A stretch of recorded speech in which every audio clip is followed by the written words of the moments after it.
দুটি ধনাত্মক সংখ্যার গুণফল m ভাগফল n হলে সংখ্যা দুটি কি কি?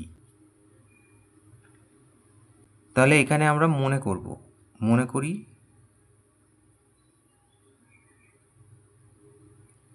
একটি সংখ্যা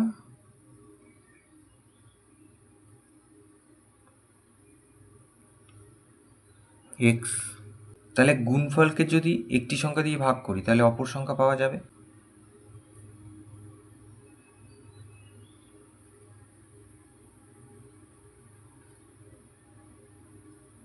গুণফল m ছিল, তাকে ভাগ করছি একটি সংখ্যা অর্থাৎ x দিয়ে, তাহলে এটি অপর সংখ্যা। তাহলে এবার প্রশ্নানুসারে বলে লিখি,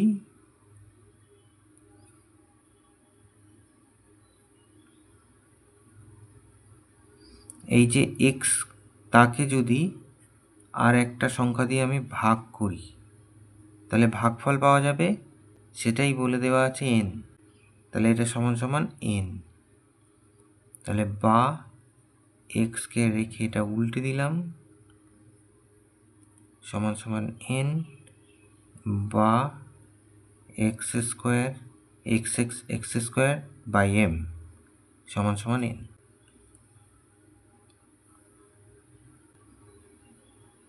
বা এক্স স্কোয়ার সমান সমান কোনাকুনি গুণ করলাম mn, বা এক্স সমান সমান স্কোয়ার উঠে গেল, এদিকে রুট ওভার হয়ে যাবে। তাহলে এক্স একটা সংখ্যা ধরেছিলাম, সেটা পেলাম √mn। তাহলে অতএব একটি সংখ্যা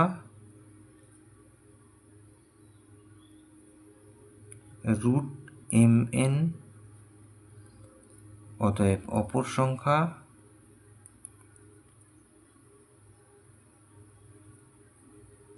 গুণফলকে ভাগ করব, এই যে m ছিল গুণফল, তাকে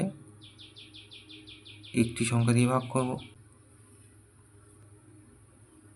তাহলে m কে আমরা √m গুণ √m এইভাবে লিখলাম, আর এই √mn মানে √m গুণ √n। তাহলে এই যে √m কেটে গেল, তাহলে থাকলো √m বাই √n। তাহলে এটাকে আমরা লিখতে পারি √m/n। তাহলে অপর সংখ্যা হলো এইটা। তাহলে এই দুটো উত্তর, এই একটা উত্তর আর এই একটা উত্তর।